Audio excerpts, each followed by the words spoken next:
આજરોજ 6 જુલાઈ 2024ના તબીબી સ્નાતકના અભ્યાસક્રમમાં GMERS દ્વારા ચાલુ શૈક્ષણિક વર્ષ 2024થી 25 માટે લાગુ કરેલ તોતિંગ ફી વધારાને તાત્કાલિક અસરથી રદ કરવા બાબતે ભાવનગર શહેર સંગઠન આમ આદમી પાર્ટી દ્વારા ભાવનગર કલેક્ટર શ્રીને ભવ્ય રજૂઆત કરવામાં આવી।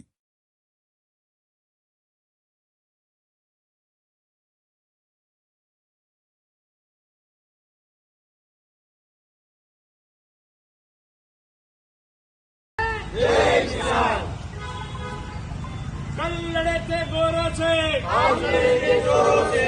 कल लड़े थे गोरों से, आज लड़ेंगे चोरों से। जय जवान, जय किसान, जय जवान।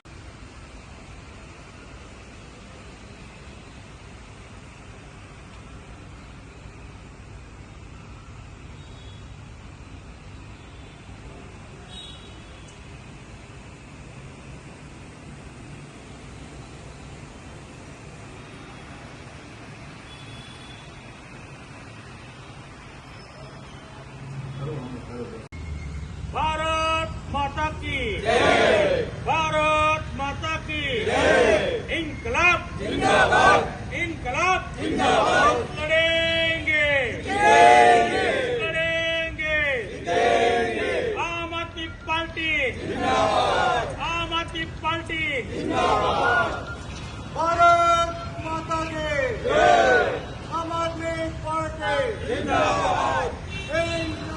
जिंदाबाद, भारत माता की जय।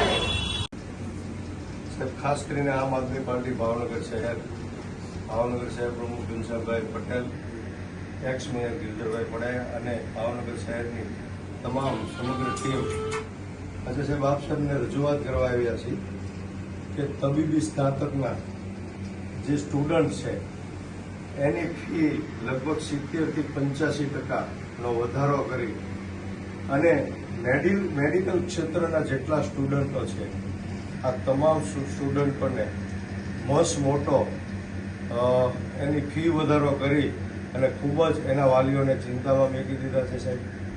ખાસ કરીને આ મેડિકલના વિદ્યાર્થીઓ છે તે મધ્યમ અને ગરીબ વર્ગના જે ટેલેન્ટેડ વિદ્યાર્થીઓ હોય, જે ડોક્ટર બની શકે એવા હોય, આ સરકારના ફી વધારાની નીતિને કારણે સાહેબ આવા સ્ટુડન્ટના વાલીઓ છે એની માટે ખૂબ જ આઘાતજનક આવો એક પડકાર આવ્યો છે કે મસ્ત મોટી ફી આ લોકો માટે ભરવી ખૂબ મુશ્કેલ છે।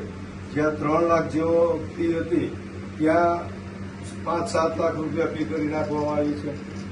જ્યાં સાહેબ 9 લાખ રૂપિયા ફી હતી ત્યાં 17 લાખ જેવી ફી વધારો કરી નાખવામાં આવ્યો છે। તો મધ્યમ અને ગરીબ વર્ગના જે વિદ્યાર્થીઓ છે એના માટે સાહેબ આ ખૂબ જ અઘરું થઈ ગયું છે અને મુશ્કેલ થઈ ગયું છે। તો સાહેબ ભવિષ્યમાં જે વાલીઓના સપના હોય કે પોતાના બાળકોને દીકરો હોય કે દીકરી એને પેટે પાટા બાંધીને અહીં સુધી પહોંચાડ્યા હોય, ડોક્ટરો બનાવવાના સપના હોય, મેડિકલ લાઇનમાં મેકલી અને લોકોની આ દેશની સેવા કરવા માટે આરોગ્ય ક્ષેત્રે એના સપના હોય, એ સાહેબ એના સપના ચૂર થઈ ગયા છે। એના માટે આપ સાહેબને અમે રજૂઆત કરવા આવ્યા છીએ આમ આદમી પાર્ટી દ્વારા કે આપ યોગ્ય જગ્યાએ અમારી વાત પહોંચાડો, અમારી રજૂઆત પહોંચાડો કે તાત્કાલિક આ જે તોતિંગ અને અસહ્ય જે સહન ન કરી શકાય એવો તોતિંગ ફી વધારો જે કરવામાં આવ્યો છે તે તાત્કાલિક પાછો ખેંચવામાં આવે અને આવા ગરીબ અને મધ્યમ વર્ગના મેડિકલ ક્ષેત્રના વિદ્યાર્થીઓને અને એના વાલીઓને રાહત આપવામાં આવે। ઓકે સાહેબ, આ જ અમારી આમ આદમી પાર્ટીની માંગણી છે।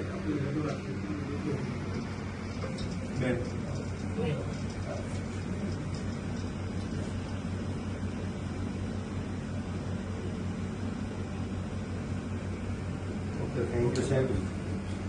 ખાસ કરીને જેને જે કહેવું હોય સાહેબને કહેજો સાહેબ। આની અંદર એવું છે કે જે મધ્યમ વર્ગમાંથી આવતો વિદ્યાર્થી હોય, સમજી લો કે નીટમાં 650-700 માર્ક લાવ્યો હોય, હવે એને મેડિકલમાં પ્રવેશ કરવો છે, એની માટે તેને 5 લાખ રૂપિયા કેશ બોન્ડ મૂકવો પડે છે અથવા 15 લાખ રૂપિયાની સિક્યુરિટી આપવી પડે છે, જે ખરેખર એ દયનીય બાબત છે।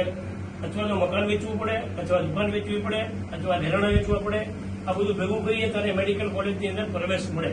એ પ્રવેશ મળ્યા પછી પણ ફી તો હોય જ છે, 50,000 હોય છે, 75,000 રૂપિયા હોય છે, સરકારીમાં પણ. આ સરકારીની વાત કરું છું, પ્રાઇવેટની વાત તો અલગ જ છે સાહેબ.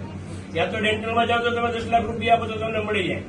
પણ ક્યાંથી લાવવા પૈસા? સામાન્ય માણસો છે, નાના માણસો છે, જેને એજ્યુકેશનમાં રસ છે, એવી વ્યક્તિને જો સાહેબ જો આગળ અભ્યાસ ના મળે તો આ સરકાર શું કામની? અને આ સરકાર સુધી તમે પહોંચાડો સર કે આ ગરીબ માણસો ઉપર આવો અમાનુષી ત્રાસ ગુજારવાનું બંધ કરે, એવી અમારી નમ્ર વિનંતી છે. જય હિન્દ, જય ભારત. ગરીબના બાળકો તો સાહેબ ડોક્ટર બની જ ન શકે એવી પરિસ્થિતિ છે. મારા બાપાને 625 માર્ક આવ્યો. મારા બાપાને સાહેબ 625 માર્ક આવ્યા, જીએમઆસમાં મળ્યા છે. હું સિલાઈ કામ કરું છું, એટલે હું એક જ વાલી છું આમાં. પણ એવી તકલીફ છે ને સાહેબ કે હવે મારે સિલાઈ કામમાં બેસાડવો પડશે. સાહેબ એનો બાળક છે, એ ટેલેન્ટેડ છે, એને વિશ્વાસ છે કે મારો બાળક ભણીને એનો જે ટાર્ગેટ છે, એનો ગોલ છે, ત્યાં સુધી પહોંચી શકે એમ છે. પરંતુ આ ભાઈ પોતે સિલાઈ કામ કરે છે, બરાબર છે. હવે એની એટલી કેપેસિટી નથી કે એટલી મોટી તોતિંગ ફી ભરી શકે. મારે સિલાઈ કામમાં બેસાડવો પડશે. બહુ મધ્યમ વર્ગને બહુ તકલીફ પડી રહી છે. ગરીબના બાળકો તો ડોક્ટર બની જ ન શકે. બની જ ન બોલ.